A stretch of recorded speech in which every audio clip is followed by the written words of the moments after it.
Project Zomboid is an ambitious, isometric zombie survival game developed by the Indie Stone and released in early access back in 2013 in an attempt to simulate the experience of personally suffering through the hell of a zombie apocalypse where you, the player, die an insignificant and painful death. In this epic simulation, you play as average Joe Rogan, a resident of Knox County, Kentucky, which is a real, fictional place just southwest of Louisville. During your time here, you'll try, and fail, to survive the slow hordes of George Romero's minions that roam the streets that you used to know. Project Zomboid is a game that has become popular fairly recently, and for good reason. Primarily build 41 and 41.69, which added multiplayer, new player models, updated animations and combat, Louisville, a foraging system, a new in-game map, a new sound system, controller support, exercising, tailoring, improved fog, and dynamic puddles. I have to say that I like this game somewhat. Dare I say a little bit. In fact, it's one of the few games on Steam that I've actually written a review for. From the get-go, the game lets you know it means business with some ominous background music. Nice. As well as a man and his wife cowering with each other as they await the approach of the undead. You'll go on to choose your playstyle and spawn town before making use of the incredibly realistic character creator, rivaled only by Elden Ring. Once you're in the game, you'll walk outside to check the Daily Mail and greet your neighbors before proceeding to beat them to death because they never returned that hammer you let them borrow. This will attract the attention of some concerned citizens and you'll run away. This process will repeat until you realize that these aren't your neighbors anymore, which will leave you feeling more unfulfilled than ever. In all seriousness, none of the zombies are all that tough on their own, but that's because they're never on their own. You, however, have lived an introverted life filled with social anxiety and are very, very much alone. The sole survivor against a county of undead and an extreme phobia of sledgehammers. Sir, they're throwing all of the sledgehammers into the Ohio River. What do we do? There's nothing we can do. Now, the gameplay and general atmosphere of Project Zomboid are what piqued my interest in the first place. Despite being isometric, the different elements mixed to make a pretty realistic and immersive experience that truly nails the hopelessness of your situation. The art style fits the dreariness quite well without purposefully trying to sell you on the fact that it's an apocalypse. Combine that with the fact that it takes place somewhere that exists in real life, and the game itself can feel that much more real. There are also the small and sometimes tedious things that they include in the game which help build up immersion. You can slice bread and meat to make a sandwich, pop the hood on your car and check out the engine, and wash and dry your clothes with an actual washer and dryer. It's also worth noting that each of these things takes time to do.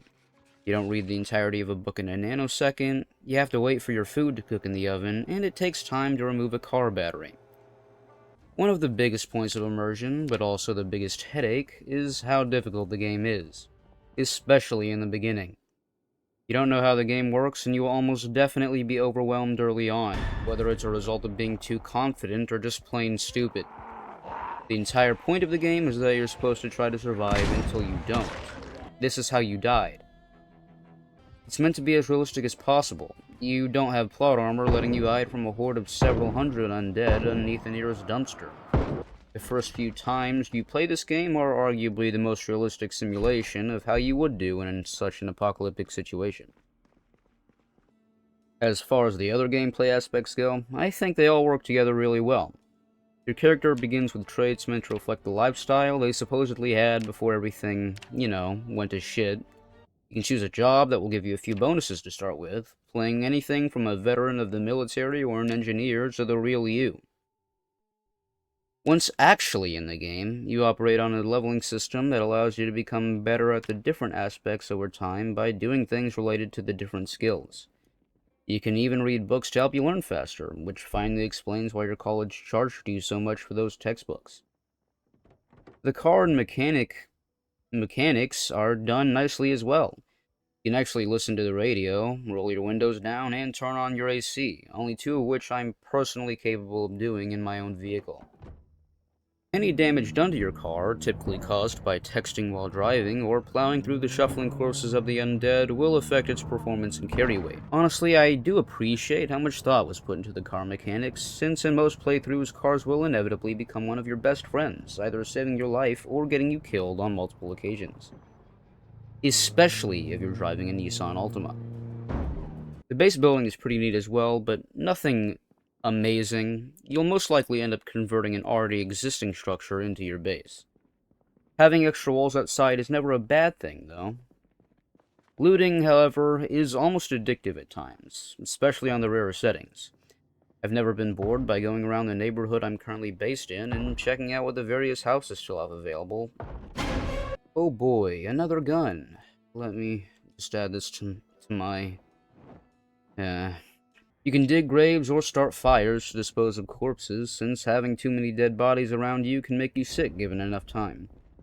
There are so many individual things you can do in this game that the entire video could just be covering that on its own, and they're all well incorporated into the rest of the gameplay. It might sound a bit weird, but one of my favorite parts of the game is the lack of a core narrative.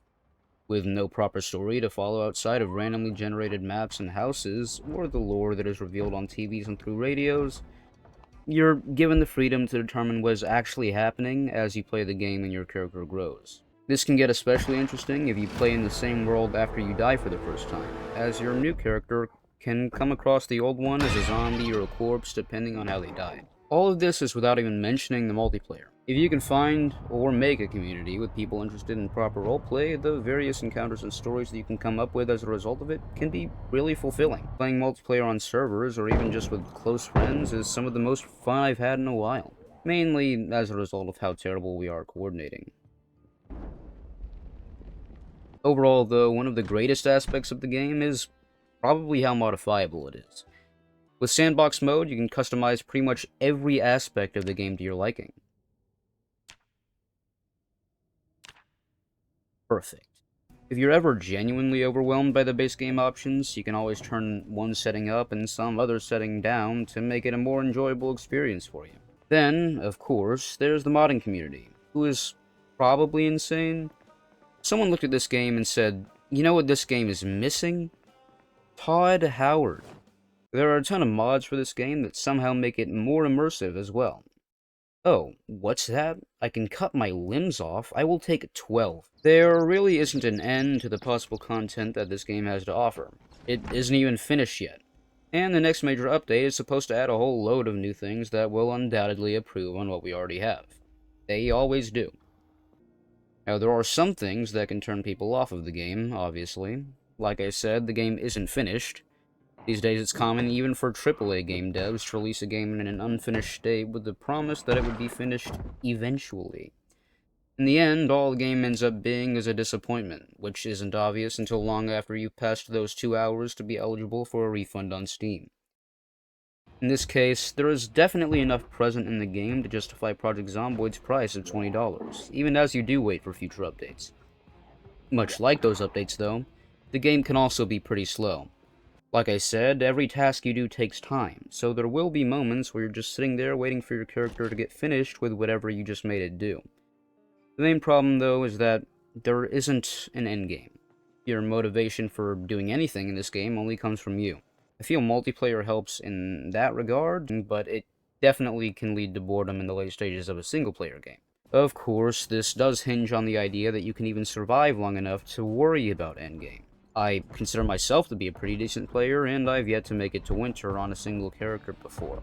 At the same time, it's still realistic, since I doubt the majority of people would be entirely content living alone at the end of the world. I've gotten to the point with Project Zomboid where I'm over the initial addiction that I had of it, but I still really enjoy playing it whenever I pick it up, especially with my friends. More than anything, though, I think I'm just waiting for Build 42 to come out before I pick it up seriously again, and also let all the things keeping me busy in life wind down a bit. Either way, I definitely recommend this game to pretty much anyone who watched this video or just found something about it interesting. It's just good. I've gotten several of my friends to play it, and from what I know, none of them regret it. I'll probably make a video about Build 42 when it actually releases following the heat death of the universe, but until then I'm going to continue making videos about games and other things I enjoy. Well, that's about it. See ya.